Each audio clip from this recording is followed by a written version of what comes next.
জাহাঙ্গীরনগর বিশ্ববিদ্যালয় কর্তৃক আয়োজিত অত্র বিশ্ববিদ্যালয়ের একটি ইন্টেলেকচুয়াল প্ল্যাটফর্ম পাঠশালার আয়োজনে আজকে আধুনিক যুগে ইসলামিক লাইফস্টাইল শিরোনামের এই সেমিনারে আপনারা যারা উপস্থিত হয়েছেন তাদের সবাইকে জানাচ্ছি আন্তরিক শুভেচ্ছা এবং মোবারকবাদ। আহলান ওয়া সাহলান ওয়া মারহাবান বিকুম ফি হাযাল লিকা আত-তাইয়িব আল মুবারাক। আমরা শুরুতে আল্লাহ রাব্বুল ইজ্জা ওয়াল জালালের দরবারে শুকরিয়া জ্ঞাপন করছি যে আল্লাহ তাআলা আমাদেরকে এরকম চমৎকার একটি পরিবেশে চমৎকার একটি বিষয়ের উপর কিছু আলোচনা শুনবার জন্য, এসে বসবার জন্য, জয়েন করবার জন্য সুযোগ করে দিয়েছেন। আমরা সবাই পড়ছি কালিমাতুশ শুকর আলহামদুলিল্লাহ। আল্লাহর দরবারে শুকরিয়া জ্ঞাপনের পাশাপাশি আমি আজকের এই হলরুমে উপস্থিত সবাইকে অন্তরের অন্তঃস্থল থেকে শুভেচ্ছা এবং মোবারকবাদ জানাতে চাই। আপনারা সেই মাগরিবের পর থেকে লম্বা একটা সময় বসে আছেন আজকের এই সেমিনারকে সার্থক করবার জন্য।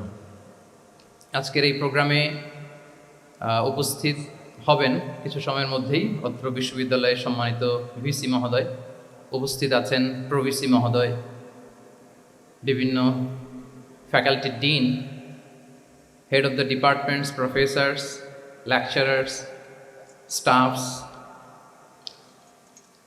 এবং সুপ্রিয় শিক্ষার্থী বন্ধুরা, আপনাদের সবাইকে আবারও অন্তরের অন্তঃস্থল থেকে মোবারকবাদ জানিয়ে আমার সংক্ষিপ্ত আলোচনা আমরা শুরু করছি। আপনারা একটি টপিকের কথা শুনেছেন, যে টপিকের আলোকে কিছু কথা আমরা শেয়ার করবার চেষ্টা করব। আমরা স্যারদের মুখ থেকে শুনছিলাম যে এত চমৎকার পরিবেশে কোনো ইসলামিক সেমিনার বা কনফারেন্স এটা আগে হয়নি। আলহামদুলিল্লাহ, জুলাই আপরাইজিংয়ের পরে আল্লাহ তাআলা খুব সহজ করে দিয়েছেন, আমাদের জন্য প্রশস্ত করে দিয়েছেন। আপনারা জেনে থাকবেন যে আমি নিজেও প্রায় 5 বছর দেশের বাইরে ছিলাম।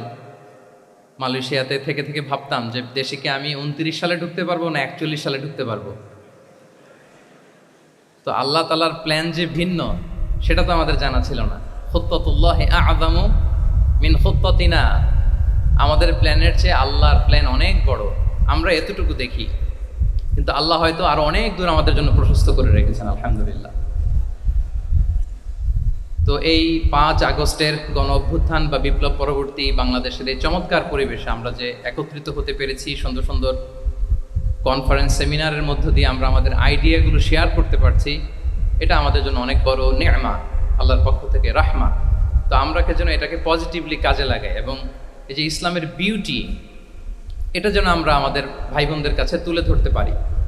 আপনারা নিশ্চয় জানেন যে অনেকে ইসলামের বিরোধিতা করে, ইসলামকে অপছন্দ করে এজন্য না, ইসলামের ব্যাপারে তার ইনডেপথ নলেজ না থাকার কারণে। এখানে আমাদেরও দায় কম না। আমাদের প্রপার প্রেজেন্টেশনের অভাবে আমরা সুন্দরভাবে ইসলামকে তাদের কাছে হয়তো উপস্থাপন করতে পারিনি, ফলে তারা ইসলামের বিরোধিতা করে। তো আমাদের প্রাইম ডিউটি হচ্ছে আমরা নিজেরা ইসলামকে অনুশীলন করব এবং ইসলামের সৌন্দর্যকে, দ্য বিউটি অফ ইসলামকে আমরা অন্যের সামনে তুলে ধরব। এটা হচ্ছে আমাদের দায়িত্ব। আপনারা খুব চমৎকার সেমিনারের একটা টপিক নির্ধারণ করেছেন, যে আধুনিক যুগে ইসলামিক লাইফস্টাইল। শুরুতে আমি ইসলামিক লাইফস্টাইল বলতে আসলে কি বোঝায় এই আইডিয়াটাকে, কনসেপ্টটাকে ক্লিয়ার করে আমি আমার মূল আলোচনায় যাবো ইনশাআল্লাহ বিইذনিল্লাহ।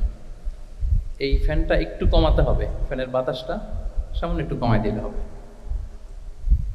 খুব সহজে যদি বলি, ইসলামিক লাইফস্টাইল হচ্ছে যে লাইফস্টাইল কোরআন সুন্নাহ থেকে উৎসারিত, এবং যে লাইফস্টাইল হচ্ছে এন্ডোর্সড বাই ইসলাম, যে লাইফস্টাইল আমাদের প্রিয় নবী মুহাম্মদুর রাসূলুল্লাহ সাল্লাল্লাহু আলাইহি ওয়া আলিহি ওয়াসাল্লাম তিনি নিজে লিড করে দেখিয়েছেন আমাদেরকে। এটাই হচ্ছে ইসলামিক লাইফস্টাইল। আই রিপিট, যে লাইফস্টাইল কোরআন সুন্নাহ থেকে উৎসারিত, যেই লাইফস্টাইলকে ইসলাম এন্ডোর্সড করে, এবং যে লাইফস্টাইল আল্লাহ রাসূল সাল্লাল্লাহু আলাইহি ওয়া আলিহি ওয়াসাল্লাম আমাদেরকে তিনি লিড করে দেখিয়েছেন। এটা একটা কমপ্লিট প্যাকেজ, একটা হোলিস্টিক প্রজেক্ট। এখানে কাটছাট করার সুযোগ নেই, মানে পিক অ্যান্ড চুজ করার সুযোগ নেই। আমার পুরো জীবনটাকেই ইসলামে অনুশাসন দিয়ে যদি আমরা পরিচালিত করি, ইসলামের ছাঁচে যদি সাজাই, সেটা হবে ইসলামিক লাইফস্টাইল। এখানে পিক অ্যান্ড চুজের কোনো সুযোগ নেই। মানে মুসলিম হইলে পার্ট টাইম মুসলিম হওয়া যায় না, ফুল টাইম মুসলিম হইতে হয়। মানে জীবনের প্রতিটা অঙ্গনে ইসলামকে আমাদের প্র্যাকটিস করতে হবে, কারণ আমরা জানি ইসলাম মানে হচ্ছে কমপ্লিট সাবমিশন, হ্যাঁ, to the order of Allah, to the wish of Allah. কোনো যদি কিন্তু তবে ছাড়া আল্লাহর আদেশের সামনে নিজেকে উজাড় করে দেওয়ার নাম হচ্ছে ইসলাম। আই রিপিট, আমি আবারও বলছি, কোনো যদি কিন্তু তবে ছাড়া আল্লাহর অর্ডারের সামনে নিজেকে সঁপে দেওয়ার নাম কি? ইসলাম। সবাই বলুন তো, আল্লাহর আদেশের সামনে কোনো যদি কিন্তু তবে ছাড়া নিজেকে সাবমিট করা, এই সাবমিসিভ অ্যাটিটিউডের নাম কি? সবাই বলুন তো। তাহলে আপনি পিক অ্যান্ড চুজ করতে পারবেন না যে এটা আমার ভাল লাগে, এটা আমার সাথে যায়, সো আমি এটা নিলাম, এটা আমার সাথে যায় না, সো এটা থেকে আমি দূরে থাকলাম, তাইলে এটা ইসলামিক লাইফস্টাইল হলো না। এই কনসেপ্টটা কি ক্লিয়ার সবার কাছে? এটা একটা total package, it's a total project, it's a holistic programme. আপনি আপনার সুবিধা মতো এখানে কাটছাট করতে পারবেন না, নিলে পুরোটাই নিতে হবে। তো আমরা অনেকে আবার কাটছাট করি নিজের মন মতো, তাদেরকে উদ্দেশ্য করে আল্লাহ তাআলা বলছেন, আফাতুমিনুনা বিবা'দিল কিতাবি ওয়া তাকফুরুনা বিবা'দ। তোমরা কি আল্লাহর কিতাবের কিছু অংশ মানো আর কিছু অংশ তোমরা অস্বীকার করো? এটা তোমাদের পলিসি? জেনে রেখো, ওয়ার্নিং দিচ্ছেন যে তোমাদের পলিসি যদি এইটা হয়, তাহলে এই দুনিয়াতে আছে তোমাদের জন্য লাঞ্ছনা, আর আখিরাতে তোমাদেরকে শাস্তির মুখোমুখি হতে হবে। তাহলে কাটছাট করার সুযোগ নেই। আমরা যেটা করি, নামাজ, রোজা, হজ, জাকাতের মতো এই যে আনুষ্ঠানিক ইবাদতগুলো, এগুলোতে আমরা ইসলামকে খুব মানি, ইসলামের অনুশাসন মানি। কিন্তু আমাদের ব্যক্তি জীবন, পারিবারিক জীবন, সামাজিক জীবন, আমার ডিলিংসগুলো, আমার ট্রেড, আমার বিজনেস, আমার ব্যবসা, আমার বিয়ে শাদী, আমার বিহেভিয়ার, এগুলোকে অনেক সময় আমরা ইসলামের অনুশাসন অনুযায়ী মানতে চাই না। এগুলোর ক্ষেত্রে আমরা অনেক সময় ইসলামের অনুগামী হই না। এইখানে একটা ঝামেলা রয়ে গেছে আমাদের। কিন্তু মূল কথা হচ্ছে, আপনি ইসলামকে মানলে দ্য টোটাল প্যাকেজ আপনাকে মানতে হবে। এখানে কাটছাট করার কোনো সুযোগ আছে বলেন তো? আওয়াজ করে বলেন, কোন কাটছাটের সুযোগ কি আছে? কারণ কমপ্লিট প্যাকেজ, কমপ্লিট প্যাকেজ, জীবনের প্রতিটি অঙ্গনকে ইসলামের অনুশাসন দিয়ে সাজানো, বা জীবনের প্রতিটি অঙ্গনে ইসলামকে অনুশীলন করার নামই হচ্ছে ইসলামিক লাইফস্টাইল। মূলত ইসলামই একটা lifestyle. Islam is not merely a set of beliefs and rituals, rather it's a lifestyle. ইসলাম নিজেই একটা lifestyle that emphasizes justice, spirituality, integrity and modesty. আপনি যদি নিতে চান, আপনাকে পুরোটাই নিতে হবে, তাহলে কাটছাট করার সুযোগ নেই। এটা হচ্ছে প্রথম, first and foremost reminder tonight, যে ইসলাম একটা টোটাল প্যাকেজ, একটা কমপ্লিট প্রোগ্রাম, একটা হোলিস্টিক প্রোগ্রাম। এখানে পিক অ্যান্ড চুজ করতে পারবো না আমরা। আপনি যদি আমাকে ইসলামী লাইফস্টাইলের উপরেই সেমিনারে কথা বলতে বলেন, I must say you have to take the entire package, পুরোটাই আপনাকে নিতে হবে। এই আইডিয়াটা ক্লিয়ার হয়েছে আমাদের সবার কাছে? সবার কাছে ক্লিয়ার তো? তাহলে পিক অ্যান্ড চুজ করবো নাকি? শুনি নাই সবার কাছ থেকে। পিক অ্যান্ড চুজ করা যাবে? কাটছাট করা যাবে? কিছু কিছু রুলস এন্ড রেগুলেশন আমার খুব ভালো লাগে, আমার জন্য খুব সুবিধা হয়, ওইটা নিলাম, বাকিগুলা কাটছাট করে দিলাম। তার মানে সহজভাবে পার্ট টাইম মুসলিম হওয়ার কোনো সুযোগ নেই, হলে ফুল টাইম হতে হবে। কাস্টমাইজড ইসলামের কোনো সুযোগ নেই, টোটাল প্যাকেজটাকে আমার অ্যাডাপ্ট করতে হবে। এটা হচ্ছে ইসলামিক লাইফস্টাইল। তো আজকের এই সেমিনারে আমি কিছু ট্রেডস বা the core values of Islamic lifestyle আপনাদের সাথে শেয়ার করবার চেষ্টা করব, যাতে করে ব্যাপারটা আরও ক্রিস্টাল ক্লিয়ার হয় যে আসলে what is Islamic lifestyle all about.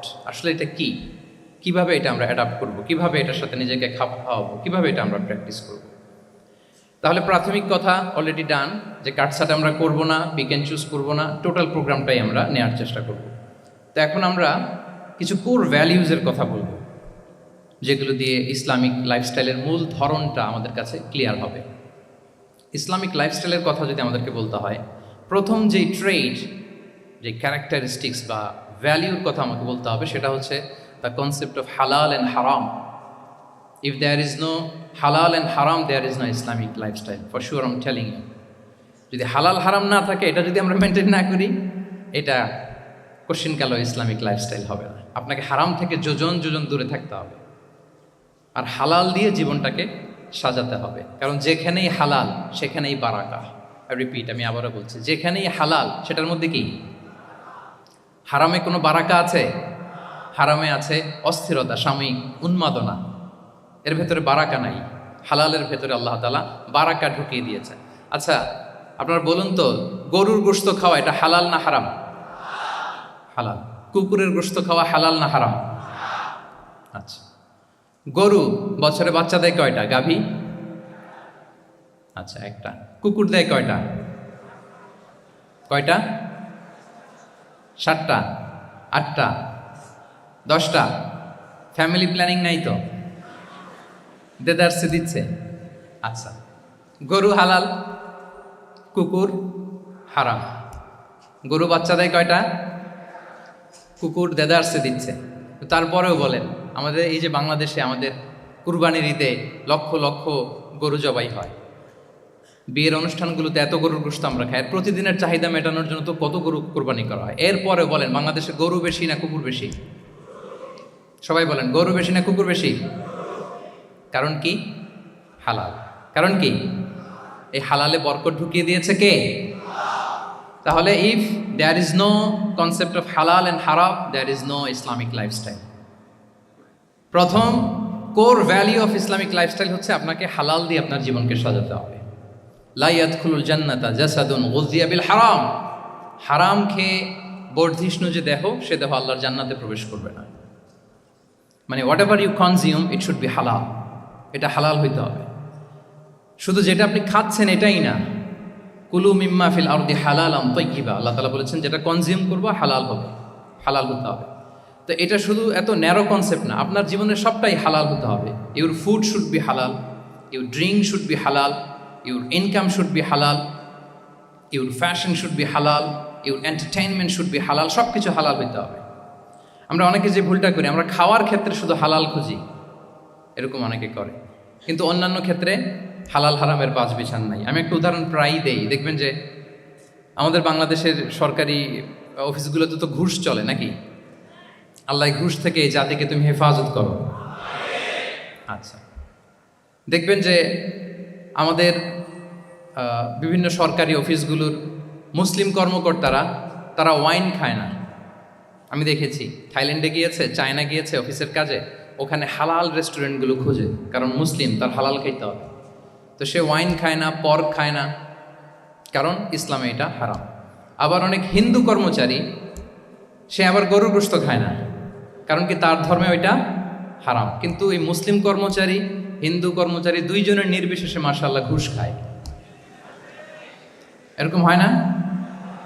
দেখেন, মুসলিম ওয়াইন খায় না, পর্ক খায় না, তার ধর্মে হারাম। আমার হিন্দু ভাই গরুর গোশ খায় না, এটা তার ধর্মে হারাম। কিন্তু ঘুষ আবার দুই ধর্মে হালাল নাকি? হ্যাঁ, হালাল। তার মানে ওই যে pick and choose, you got the point, right? Pick and choose করেছে যে আমার ধর্মের এই এই নিয়ম আমি মানবো, কারণ এটা আমার জন্য খুব ফ্লেক্সিবল, এটা খুব ভালো লাগে। কিন্তু যেটা কঠিন হয়ে যাচ্ছে, যেটা তার বিরুদ্ধে দাঁড়াচ্ছে, ওইটা সে মানে না। তাহলে পিক এন্ড চুজ করার কোনো সুযোগ, আমরা আমাদের গোটা জীবনকে হালাল দিয়ে সাজাইতে হবে। তাহলে your lifestyle will be Islamic lifestyle. এই কথাটা কি বুঝতে পেরেছেন? তাহলে ইউর ফুড শুড বি হালাল, ইউর ড্রিঙ্ক শুড বি হালাল, ইউর ফ্যাশন শুড বি হালাল, ইউর ইনকাম শুড বি হালাল, ইউর এন্টারটেনমেন্ট শুড বি হালাল, even your relationship should be হালাল। ব্যাপার কি? এটার এত আওয়াজ বেড়ে গেল।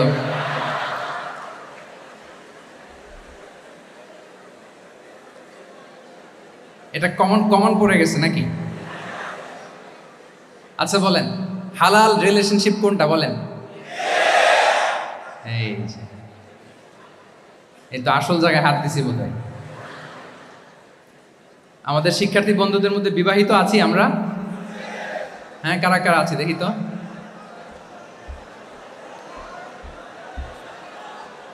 দেখি দেখি, মাশাআল্লাহ মাশাআল্লাহ, ঠিক আছে ঠিক আছে।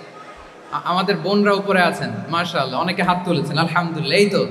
এই তো আমাদের যারা হাত তুলছেন তাদের জন্য একটা তাকবীর দেই আমরা, আল্লাহু আকবার। এই যে আপনারাই বলেছেন, আমার কোনো লিগ্যাল অপিনিয়ন দেওয়ার প্রয়োজন হচ্ছে না, যে হালাল রিলেশনশিপ হচ্ছে বিয়ে। তাহলে বিয়ের বাইরে যদি আমার কোনো রিলেশনশিপ থাকে, হালাল না হারাম? ফতোয়া দিচ্ছে কে? আমি? আপনারাই দিচ্ছেন। বলেন, বিবাহ পরবর্তী কোনো যদি এক্সট্রা ম্যারিটাল রিলেশনশিপ থাকে, এটা ইসলামে হালাল না হারাম? তাইলে pre marriage relationship, after marriage relationship এটা শরীয়তে হারাম। তো এই হারাম যদি আমি এই হারামের সাথে যদি নিজেকে জুড়ে দেই, তাহলে আমার লাইফস্টাইল এটা ইসলামিক লাইফস্টাইল হতে পারে না।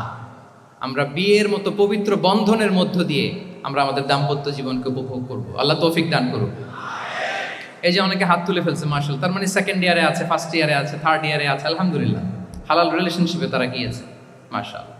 তাহলে হালাল এন্ড হারামের ব্যাপারে যদি আমরা বলি, আমাদের পুরো জীবনের প্রতিটি অঙ্গন আমরা হালাল দিয়ে সাজাবো। কি বলেন, পারা যাবে তো ইনশাআল্লাহ? হারামের সাথে আমাদের কোনো সম্পর্ক আছে? হ্যাঁ, আমরা সবকিছু হালাল দিয়ে সাজাবো তো? হারামকে আমরা না বলে দিব না, নো। আজকের এই জহির রায়হান মিলনায়তন না, এটা কি নাম, জহির রায়হান মিলনায়তনের এই হল রুম থেকে হারামকে আমরা লাল কার্ড দেখাই দিলাম। কি বলেন, হারামকে আমরা নো বলবো, আওয়াজ করে বলুন নো। ওকে, নো টু হারাম। তাহলে দ্য কনসেপ্ট অফ হালাল এন্ড হারাম আশা করি আমাদের কাছে ক্লিয়ার। আমরা হালাল দিয়ে নিজেদের জীবনকে সাজাবো, হারামের সাথে আমাদের কোনো সম্পর্ক নাই। তাহলে একটা ট্রেড আমরা শেয়ার করলাম, একটা কোর ভ্যালিউ শেয়ার করলাম, যে আমরা যদি হালাল মেনটেন করতে পারি আমাদের জীবনে, এটা হচ্ছে one of the core values of Islamic lifestyle. 2 নম্বর হচ্ছে ইসলামিক লাইফস্টাইলটা বেসিকলি এটা একটা প্রোডাক্টিভ লাইফস্টাইল। মানে ইসলামী লাইফস্টাইল আমাদেরকে প্রোডাক্টিভ হতে উদ্বুদ্ধ করে। আপনার দিন শুরু হবে অনেক সকালে, প্রোডাক্টিভিটি নিয়ে অনেক লম্বা আলোচনা করা যেতে পারে। আমি ছোট্ট একটা পয়েন্ট যদি আজকের এই হলরুমে শেয়ার করি প্রোডাক্টিভিটি নিয়ে, যে ইসলামিক লাইফস্টাইল হচ্ছে আপনি একেবারে সকাল সকাল আপনার দিন শুরু করবেন। Early to bed and early to rise makes a man healthy wealthy. সবাই তো শিখেছি এটা, যে আগে আগে ঘুমোতে যাও, আগে আগে ঘুম থেকে জাগো, তুমি ধনী হবে, তারপর তুমি প্রজ্ঞাবান হবে, তুমি সুস্বাস্থ্যের অধিকারী হবে। এটা হচ্ছে ইসলামিক লাইফস্টাইলের একটা কোর ভ্যালিউ। সকাল সকাল দিন শুরু করা, মানে সানরাইজের আগে আমার সকাল শুরু হবে। কাজী নজরুলের যে কবিতা, সূর্যি মামা জাগার আগে উঠবো আমি জেগে, পড়েছি আমরা সবাই, কিন্তু হয়তো মানা হয় না। তো এই যে সকাল সকাল ঘুম থেকে ওঠা, এটা যদি আপনার মধ্যে না থাকে, এটা ইসলামিক লাইফস্টাইল হতে পারে না। You must be a morning person. সকাল সকাল উঠতে হবে। আপনার সময় এমনভাবে মেনটেন করবেন আপনি যে সকাল সকাল ফজরের পর থেকে আপনি অ্যাক্টিভ। তার মানে you have to wake up early, you have to sleep early. একজন মর্নিং পারসন যদি না হন, এটা ইসলামিক লাইফস্টাইল হবে না। এর কারণ আল্লাহ রাসূল সাল্লাল্লাহু আলাইহি ওয়া আলিহি ওয়াসাল্লাম আমাদেরকে সকালে জেগে থাকার ব্যাপারে ইন্সপায়ার করেছেন, এবং তিনি দোয়া করেছেন এই উম্মার জন্য স্পেশালি, যে এই সময়টা এটা full of barakah, full of blessings. তিনি দোয়া করেছেন, আল্লাহুম্মা বারিক লি উম্মতি ফি বুকুরিহা। আল্লাহ এই উম্মতের বুকুরটা, মানে সকালের সময়টা, লেটস সে সানরাইজের পরে 3-4 ঘন্টা, এই সময়টাকে আল্লাহ আপনি বরকত দিয়ে ভরে দেন।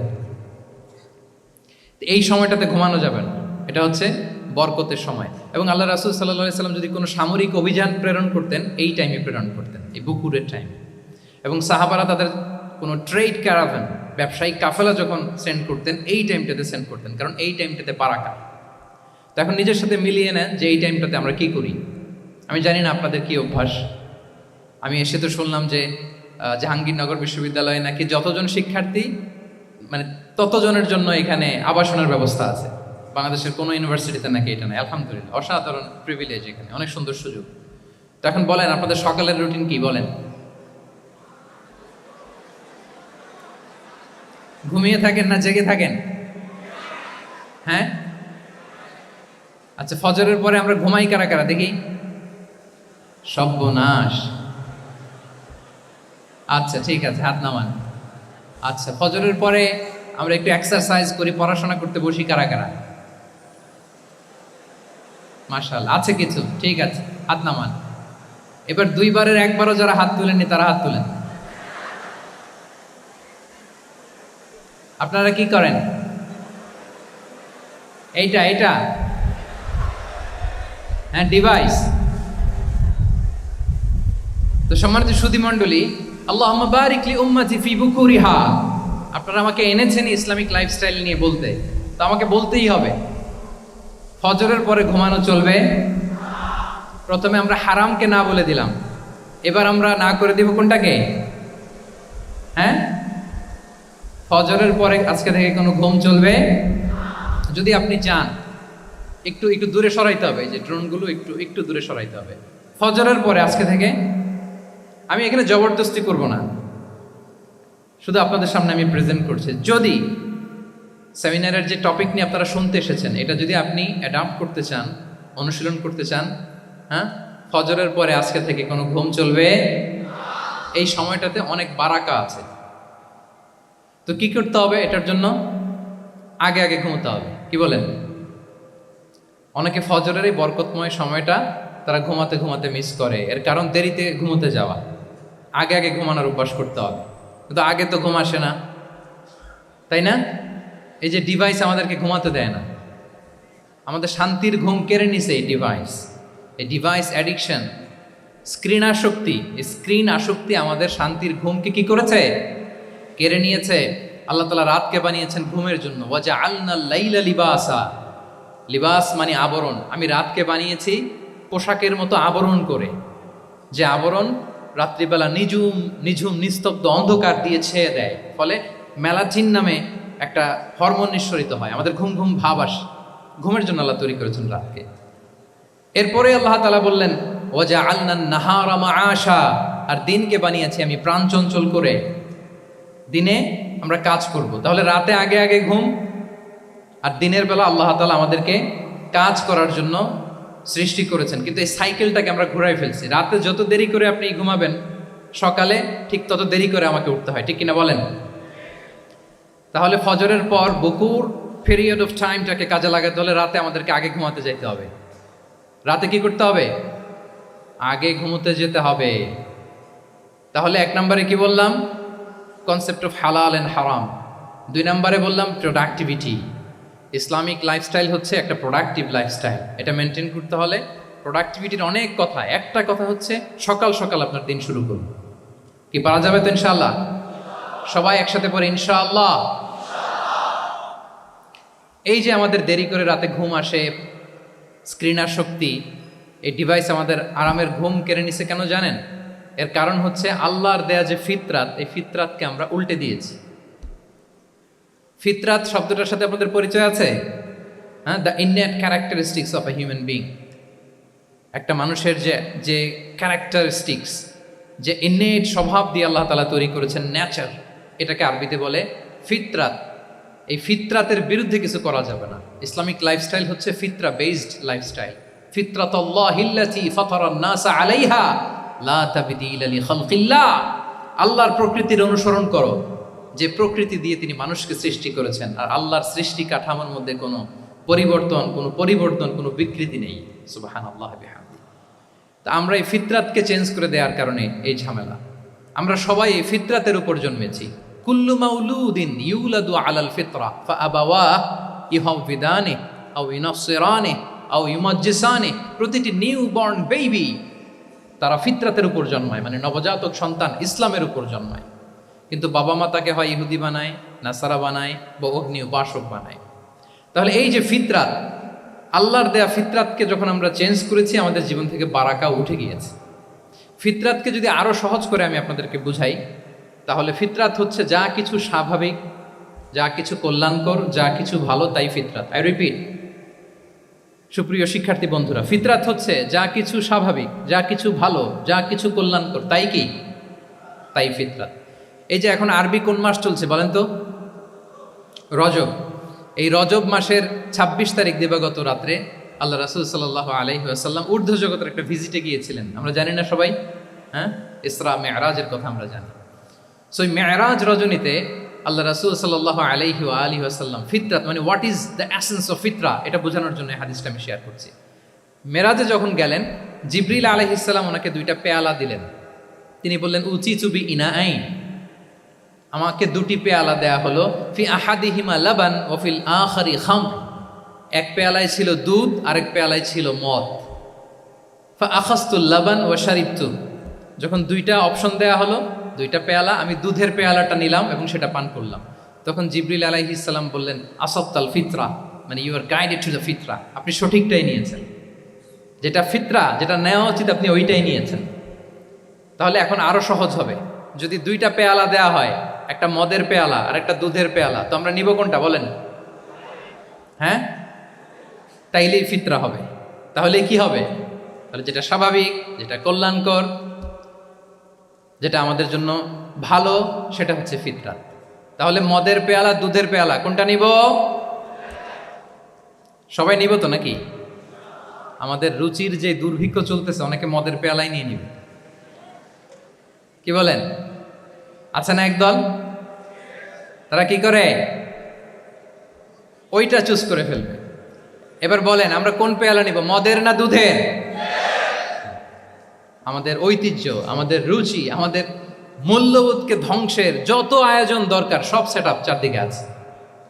আল্লাহর ফিতরাতকে ধ্বংস করে দেওয়ার শয়তানি সব আয়োজন আমাদের চারিদিকে। বাট আপনাকে রাইট থিংটা চুজ করতে হবে। তাহলে রাসূল সাল্লাল্লাহু আলাইহি ওয়াসাল্লামকে দুধ দেয়া হলো, মদ দেয়া হলো, তিনি নিলেন দুধের পেয়ালা। তাহলে এটা হচ্ছে ফিতরাত। এটা কি ফিতরাত? এভাবে সব কিছু চেঞ্জ করে দেওয়া হয়েছে। সব কিছু, আমাদের লাইফস্টাইল চেঞ্জ করে দেওয়া হয়েছে, আমাদের ফুড হ্যাবিট চেঞ্জ করে দেওয়া হয়েছে, আমাদের খাদ্যাভ্যাসের মধ্যে পরিবর্তন। দেখবেন যে এখন আমরা যা খাই, আগে কিন্তু এটা খাইতাম না।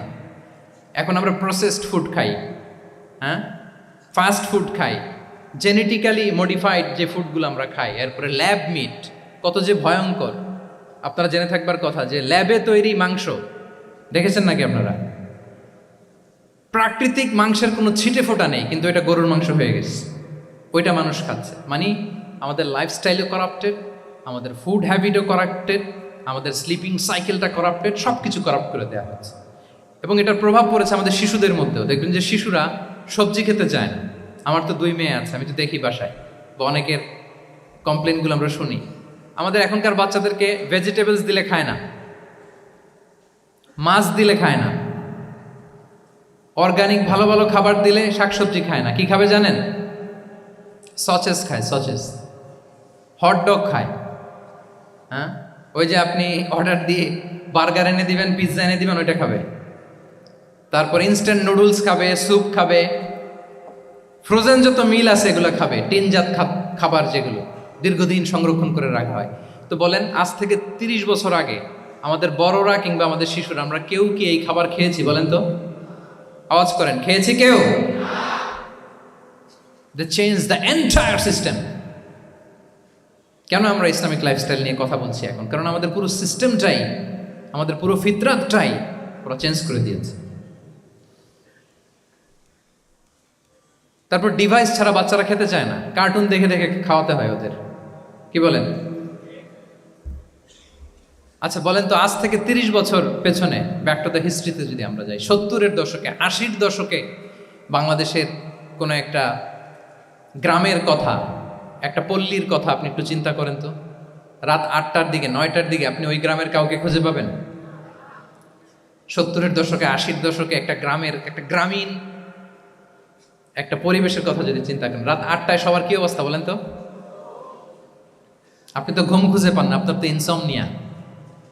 আমাদের এখন ট্যাবলেট খাওয়া লাগে না ঘুমের জন্য? আমাদের তো ইনসমনিয়া হয়ে গেছে এখন। কিন্তু আজ থেকে বেশি দূরে না, 30 বছর আগের একটা গ্রামীণ পরিবেশের রাত 8টার পরিবেশ হচ্ছে সবাই ঘুম। আমরা তারও 2 বা 3 ঘন্টা পরে ডিনার করব, কিন্তু ওনাদের মাগরিবের আগে বা পরে ডিনার করে ফেলছে। এশার নামাজ পড়েই কি 1-2 জন না, পুরো গ্রাম জামাতে ঘুম। পুরো গ্রাম জামাতের সাথে ঘুম। তো যে লোকটা 8টার দিকে ঘুমালো, উঠবে কখন বলেন?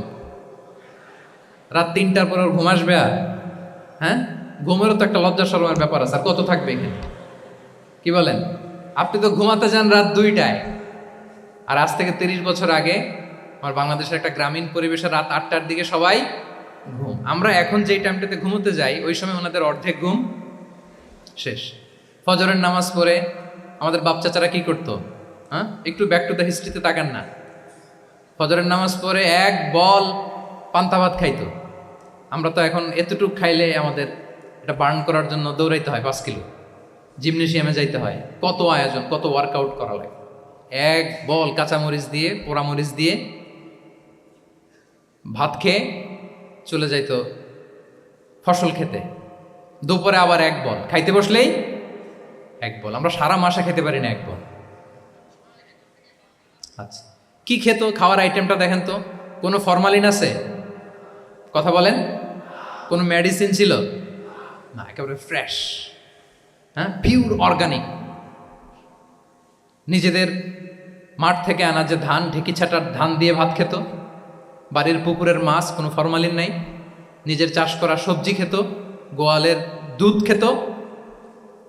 আমরা অনেকে মনে করি যে আমাদের এই যে সায়েন্স অ্যান্ড টেকনোলজিক্যাল অ্যাডভান্সমেন্টের যুগে আমরা বোধহয় খুব সুখে আছি, আমাদের দাদা পরদাদারা বোধহয় এত সুখ করে যায় নাই। ওনারা যে সুখ করে গেছে তা আমরা চোখেও দেখিনি।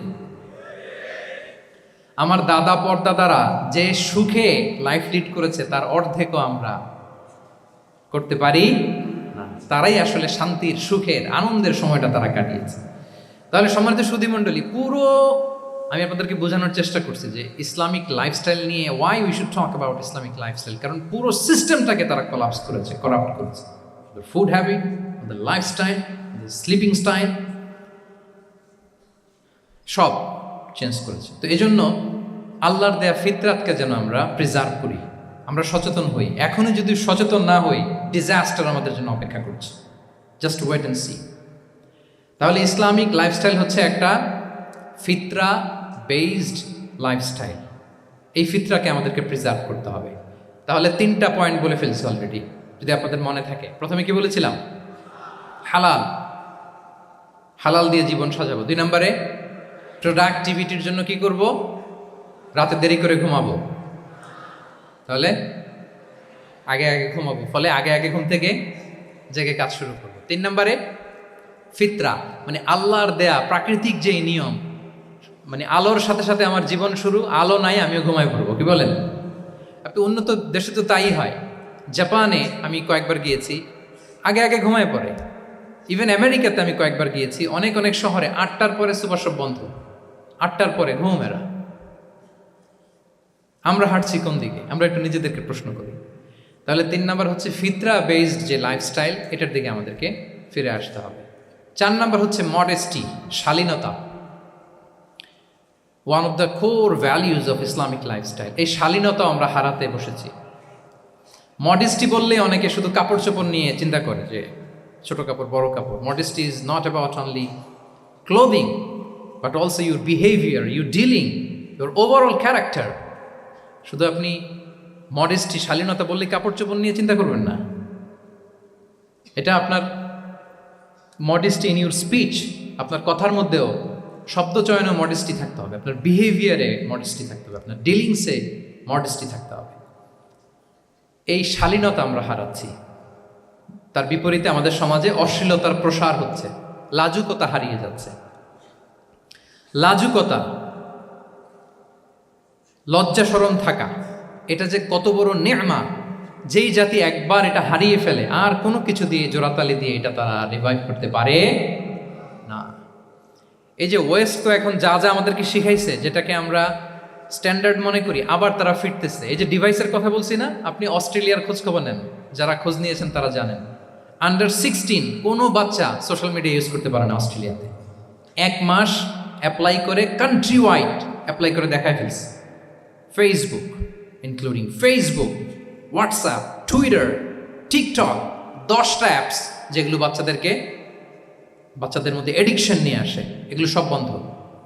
জানেন এই নিউজটা? জানেন?